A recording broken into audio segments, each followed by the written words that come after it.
All right, here I am. This is my first attempt at this kind of thing, so it's probably going to be bad, but if you stumbled upon this, and yes, my glasses are broken. Had a little mishap, but I wanted to record this anyway. What I'm doing is I'm talking about my love, which is baseball. I've always loved baseball, and more importantly, always the Oakland Athletics. Been my favorite team ever since the days of the Bash Brothers, even though Jose Canseco turned out to be a complete nut. But that's different. As most hardcore baseball fans know, yesterday was the MLB draft. It doesn't get as much play as the NFL or the MLB or the NBA draft because the players usually don't make an immediate impact. They end up in the minor leagues for 2 or 3 years. These are guys that in 4 years you're going to be like, oh yeah, I remember when I was excited that guy got drafted. But these aren't really draft guys. So I'll be talking about the A's draft. Couple things. One, I am not a pro scout, and I'm not a pro journalist. I am a journalism major, but I'm not a pro by any stretch of the imagination. So if you're going to put comments on my page about how bad I'm doing or how horrible of an analyst I am, whatever. I don't get paid to do this. I'm just doing this for fun, mostly because I want to. So the A's did a lot better last year, winning the West on the last day of the season. So we ended up picking a lot later than we had picked in most other years. So we had the 24th overall pick, and we picked Billy McKinley out of a high school in Texas. Really, really high upside bat, huge upset, upside, not upset. There are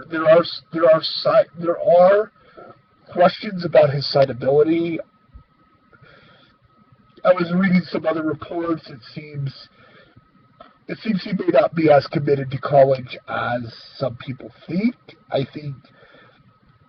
believe he's a TCU commit, but of course under the new rules, the A's only have about $1.8 million they can spend on that slot. So whether or not Billy McKinley actually does it for them, whether or not he'll take 1.8 or he'll go to TCU remains to be seen. I tend to think he'll sign. Maybe I'm just crazy, but I think he'll sign. Now, the world went kind of crazy. Now, if you follow the draft, the A's went pretty high pitching. They went really high on the pitching level. They got Dylan in the second round. They grabbed Dylan Overton from Oklahoma. He's the one who's second to Jonathan Gray in Overton. Good upside, has potential. Chris Kohler in the fourth round. He was fourth round, 106th pick. I think that was actually the third round supplemental pick, actually. Excuse me. Chris Kohler, really interesting. He hasn't done a lot of pitching. He's been hurt the last 2 seasons because they're trying to keep his arm fresh. This guy is an absolutely projectable, high upside pitcher. You're probably going to hear me say that a lot this year because it seems that the A's went for a lot of guys with signability concerns, injury concerns, guys who were once highly touted, who fell in the draft for whatever reason. The biggest question with Kohler is, will he sign? If this guy signs in the fourth round or third round supplemental, that is a huge get for the Oakland organization. Huge. Dylan Covey in the fourth round. 3 years ago, Dylan Covey was the first round pick of the Milwaukee Brewers. Ended up not signing because he had type 1 diabetes and he wanted to learn to pitch. Went to the University of San Diego. His velocity fell off a little bit. He wasn't as controlled, so he fell.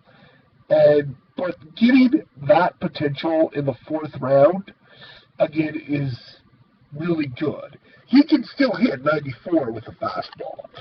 And yeah, sure, he might break out in the minor leagues, of course, but with all his injury concerns and, is his changeup kind of that good? I don't know, but, once you start getting to these 4th rounds, if you get a league average major league player in the 4th or 5th round, that has to be a win for your organization. There's no way, if you draft somebody in the 4th round and he's just like league average, like a third starter. So I love the Covey pick. 5th round, we get even more high upside. Bobby Wall of Ole Miss University. His sophomore season, he was on top of his game, and he was predicted during his sophomore season. Everybody was like, he's going to be a first rounder this next year. And then he had a blister on his finger, had some problems, has not looked as good. So he fell. And he fell all the way to the 5th round. There's questions about whether or not he can start.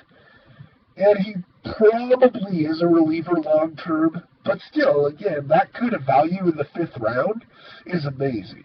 And you might as well let him start in the minor leagues just to see if he can do it, because there's no risk there.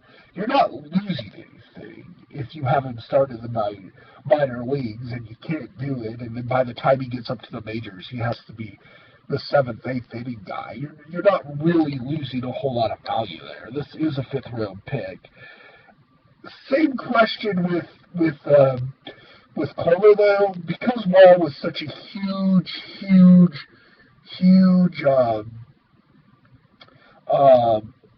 prospect coming into the season and had these energies. He may say, I don't want to sign, I want to go back, finish my senior year at Ole Miss, see if I can get more money.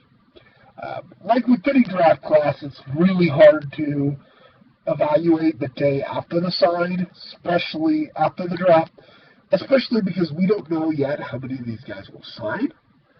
We won't see the impact of this draft for about 3 or 4 years, so it's really hard to evaluate. Was it a good draft? Was it a bad draft? Who knows? When we get down into the 7th round, we take another high upside high school pitcher, Dustin Driver, out of Washington. Very high upside, drop due to signability concerns, which seems to be a thing in the A's draft this year. They took a lot of pitching, and they took a lot of high upside pitching with concerns very late. I hope they can sign Driver. I'm very skeptical. I don't think they're going to find the money. I think he'll end up at UCLA. That's just my prediction. And again, I started this. I'm not a professional. I don't have any inside sources. I haven't talked to the guy. My feeling is just that what I get from other people I read is that he's gonna be a Bruin. But still, again, in the 7th round, you're not usually gonna get that kind of upside in the 7th round whatsoever. As you get into the later rounds, as you can imagine, there's just a lot of kind of filler guys. So I'm obviously not going to waste your time. If you're still watching this, more power to you. But I'm not going to waste your time going over every pick. What I will do is I'll go over some picks that I think are interesting. Edwin Diaz, whose father played Major League Baseball, went really late. He was the 461st overall pick in the 10th or so round, or past the 10th round. Let me count it up here. 8th, 9th, 10th, 11th, 12th, 13th, 14th, 15th, 16th round. Average hitter, may be able to stay at shortstop, and probably won't, but getting the chance of a high school kid who can stay at shortstop, because that's just so rare that late in the draft, is almost interesting. One of the big ones, and the 2 last guys I'm going to talk about, drafted right next to each other, A.J. Vargas from Stanford, and Iola and Iola, a two high school catcher out of Hawaii. These guys take it in, the late rounds, late teens, 20 rounds. Really high upside guy. AJ, the pitcher from Stanford, been pitching with Mark Appel, has always shown good stuff, always shown good promise. Again, had injury problems, sat out most of the season. So there's a really good chance that he just doesn't sign. Like Mark Appel, goes back to Stanford for his senior year and says, this is what I can do, and ultimately makes himself more money. And if he does that, can't really blame him. Kind of seems to be like an insurance pick for the A's, unless if like Driver or somebody else, Kohler or one of the A's other top guys falls through, they move some money around and sign Vargas or the other guy. Hawaii's not really known for his upside. This guy is a huge student. He's very studious, so he really wants to go to college at the University of Hawaii. Probably will go, but again, we have a catcher with power. We've got a ball. He's got great defensive. He can hit, and he's got a little bit of pop. I don't think he's going to sign. I think, again, it's another kind of insurance pick. Something falls off. Maybe they just throw enough money out of him and get him so you can have another second round, third round talent in the system. But ultimately, I expect him to be a Rainbow Warrior next year.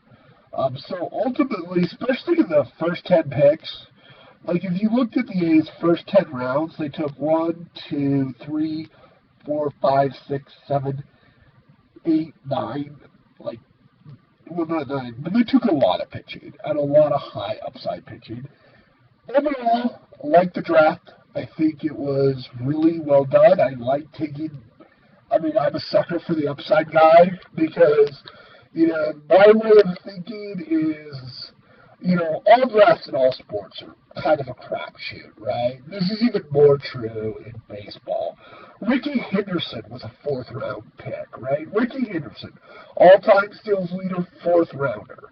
In football, we once wasted time arguing over who was a better pick, Ryan Leaf or Peyton Manning. Joe Montana was a third-rounder. So in any sport, drafting is kind of a crapshoot.